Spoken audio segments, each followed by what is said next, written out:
नमस्ते। इस वीडियो में हम एक बहुत ही महत्वपूर्ण कॉन्सेप्ट सीखने वाले हैं। दिए गए इंग्लिश वाक्य का हिंदी अर्थ क्या होगा, ये हम देखने वाले हैं। इसके लिए एक विशेष टेक्निक है। यह टेक्निक समझने की कोशिश करेंगे। तो चलिए, पहला वाक्य, farmers so the seeds in their fields before the rain. Comprehension आने के लिए शब्द संपत्ति मजबूत होना क्यों जरूरी है, इसके बारे में मैं आपको अब समझाऊंगी। वाक्य पढ़ के वाक्य का एंकर वर्ड ढूंढ निकालिए। इस वाक्य का एंकर वर्ड सो, ये एक्शन वर्ड है। सो को अंडरलाइन करके उसे नंबर 2 दीजिए और उसके पहले आए हुए शब्द को अंडरलाइन करके उसे नंबर 1 दीजिए। और वाक्य के जो बचे हुए शब्द है उसे हम एक बॉक्स में रखेंगे। बॉक्स में रखते समय ये ध्यान में ज़रूर रखें कि एक समय पर एक प्रेपोजिशन बॉक्स में आना चाहिए। मेरा इन देयर फील्ड्स एक बॉक्स में आएगा, बिफोर द रेन एक बॉक्स में आएगा, और जो बचा हुआ शब्द है द सीड्स, ये भी एक बॉक्स में आएगा। और जब मैं इसका हिंदी भाषा में ट्रांसलेशन करूँगी, जो शब्द बॉक्स में है उसकी वाक्य रचना कुछ इस प्रकार से होगी। ज़रा देखिए, नंबर 1 फार्मर्स वही रहेगा। नंबर 2 सो वाक्य के आखिरी में जाएगा और 1 से 2 के बीच में 3, 4, 5 ये वाले बॉक्स आएंगे, यानी farmers before the rains in their fields the seeds sow. अब हिंदी भाषा में इसका अनुवाद, किसान बारिश से पहले अपने खेतों में बीज बोते हैं। Let's look at one more sentence. Our brave soldiers always protect the country's borders. Protect, ये मेरा एंकर वर्ड है जो कि एक्शन वर्ड है। इसका मतलब रक्षा करना होता है।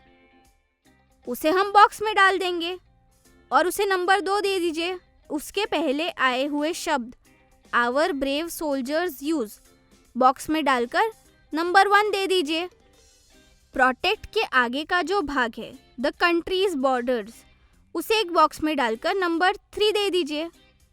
अरे, ये शब्द तो बच गया, ऑलवेज। ऑलवेज का मतलब है हमेशा। ऑलवेज, नेवर, रेयरली, समटाइम्स, ये शब्द जब भी आते हैं ना, तब हमेशा उन्हें एक्शन वर्ड के शब्द के साथ ही रखें, यानी 2 नंबर के बॉक्स में ऑलवेज भी डाल देंगे। अब जब मैं इसका हिंदी अनुवाद करूँगी तो हिंदी वाक्य रचना होगी, शुरुआत में आवर ब्रेव सोल्जर, उसके बाद द कंट्रीज बॉर्डर्स और आखिर में ऑलवेज प्रोटेक्ट। इसका हिंदी अनुवाद होगा, हमारे वीर जवान हमेशा देश की सीमाओं की रक्षा करते हैं। Next, my family will visit that famous temple on the first day of the new year. Will visit को अंडरलाइन करके नंबर 2 दे दीजिए। उसके पहले जो आए हुए शब्द है माई फैमिली, उसको अंडरलाइन करके नंबर 1 दे दीजिए। बचे हुए शब्द को अब हम बॉक्स में डालेंगे। बॉक्स में डालते समय ध्यान में रखेंगे कि एक समय पर एक ही प्रेपोजिशन रहना चाहिए। ऑन द फर्स्ट डे को एक बॉक्स में डालिए, ऑफ द न्यू ईयर को एक बॉक्स में डालिए, और जो बचा हुआ है दैट फेमस टेम्पल, उसे एक बॉक्स में डालिए। इसका जब हिंदी अनुवाद होगा तब वाक्य की शुरुआत में आएगा माई फैमिली, इसके बाद ऑफ द न्यू ईयर, उसके बाद ऑन द फर्स्ट डे, उसके बाद दैट फेमस टेम्पल और आखिरी में विल विजिट।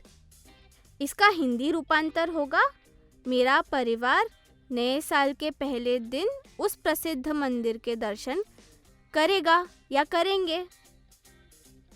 और एक उदाहरण ले लेते हैं। Their elder son was in America from 1992 to 2010। ये वाक्य में एंकर वर्ड पावर वर्ड 1 है। वॉज, उसे अंडरलाइन करें और नंबर 2 दीजिए। उसके पहले का शब्द है देयर एल्डर सन, को अंडरलाइन करके नंबर 1 दीजिए। बचे हुए वाक्य के शब्द को बॉक्स में डाल दीजिए। In America number 3, from 1992 two 2010 number 4। अब फ्रॉम और टू दोनों प्रेपोजिशन होते हुए भी मैंने एक ही बॉक्स में डाले, क्योंकि फ्रॉम और टू का एक ही अर्थ होता है। 1992 से लेकर 2010 तक। जब मैं इसका हिंदी करूंगी तो मेरी वाक्य रचना कुछ इस प्रकार से होगी। देयर एल्डर सन सबसे पहले आएगा, उसके बाद फ्रॉम 1992 टू 2010, उसके बाद इन अमेरिका, उसके बाद वॉज। इसका हिंदी रूपांतर हुआ, उनका बड़ा बेटा 1992 से 2010 तक अमेरिका में था। एक आखिरी वाक्य ले लेते हैं। The rich man did not have any friends. इस वाक्य में डिड नॉट हैव को अंडरलाइन करके नंबर 2 दे दीजिए। यह एक नकारात्मक वाक्य है, सिंपल टेंस का है। डिड होने के कारण इस वाक्य का काल सिंपल पास्ट टेंस है। यह एंकर वर्ड पूरा है डिड नॉट हैव को अंडरलाइन करके नंबर 2 दे दीजिए। उसके पहले जो शब्द है द रिच मैन, उसे नंबर 1 दे दीजिए। बचा हुआ जो है ना एनी फ्रेंड्स, उसे नंबर 3 दे दीजिए। जब मैं इसका हिंदी रूपांतर करूंगी तो मेरी वाक्य रचना कुछ इस प्रकार होगी। द रिच मैन, उसके बाद एनी फ्रेंड्स, उसके बाद डिड नॉट हैव। अमीर आदमी का कोई दोस्त नहीं था। हैव का नकारात्मक अनुवाद है और डिड होने के कारण यह एक भूतकाल का वाक्य है। अमीर आदमी का कोई दोस्त नहीं था।